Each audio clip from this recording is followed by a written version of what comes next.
Bonne nouvelle pour la rentrée académique 2022-2023, l'École supérieure d'administration, d'économie, de journalisme et des métiers de l'audiovisuel ESAE vous ouvre les portes de ses différents sites. À Gbedjourmende, à Bomé-Calavi, à Kpakpa et même à Parakou, l'université ESAE vous offre des bons d'études et des demi-bourses dans toutes ses filières en licence 1, 2 et 3. Et pour les 100 premières inscriptions en master 1 et 2, bénéficiez des demi-bourses. Nouveau bachelier, vous avez au moins la mention assez bien. Inscrivez-vous vite à ESAE et bénéficiez d'un bon de 50 000 francs CFA. Étudiants, étudiantes et nouveaux bacheliers, payez 200 000 francs CFA en sciences de gestion, sciences économiques, sciences juridiques et en administration des affaires en licence 1, 2 et 3 et 500 000 francs CFA en master 1 et 2, 250 000 francs CFA en administration générale, administration des finances, journalisme et métiers de l'audiovisuel en licence 1, 2 et 3 et 600 000 francs CFA en master 1 et 2. Alors, inscrivez-vous vite et profitez des offres exceptionnelles mais également d'un enseignement de qualité à l'université d'excellence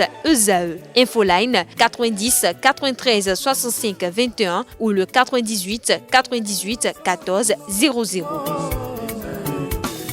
ESAE, l'excellence a un nom.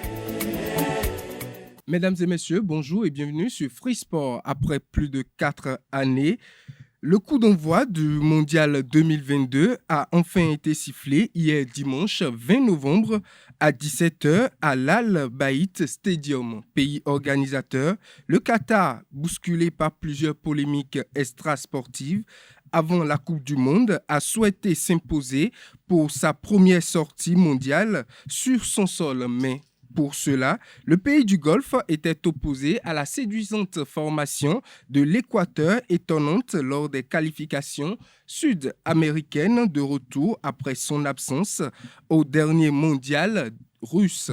Tranquille, l'Équateur réussit son entrée en lice sur le score de 2-0. En revanche, le Qatar devient la première équipe à s'incliner lors du match d'ouverture et devra montrer un meilleur visage contre le Sénégal. Ce lundi 21 novembre, 3 affiches sont au programme au Qatar. La journée débutera avec le match entre l'Angleterre et l'Iran au stade Khalifa de Doha à 14h.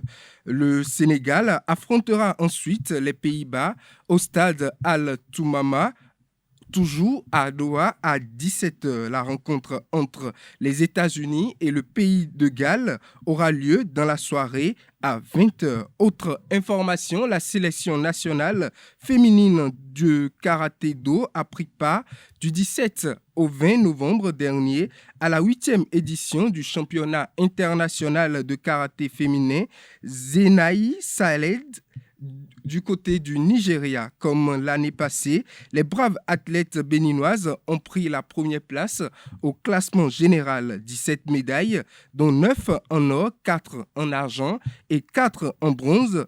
C'est le bilan à retenir.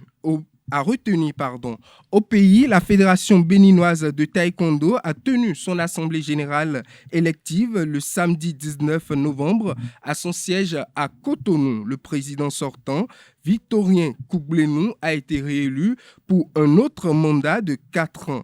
Les détails de sa réélection vous seront exposés dans un reportage dans nos prochaines éditions. Et pour finir, les 10 meilleures jeunes filles de 13 à 17 ans à l'issue des détections de Boïcon, Djougou, Parakou et Porto Novo organisées par la Fédération béninoise de triathlon dans le cadre du projet Sport au féminin de l'ambassade de France en collaboration avec le ministère des Sports ont reçu leur vélo VTT. La cérémonie de remise s'est déroulée le samedi 19 novembre 2022 dans la salle de conférence du comité national olympique et sportif béninois en présence des autorités du mouvement sportif. Mesdames et messieurs, c'est tout pour Free Sport.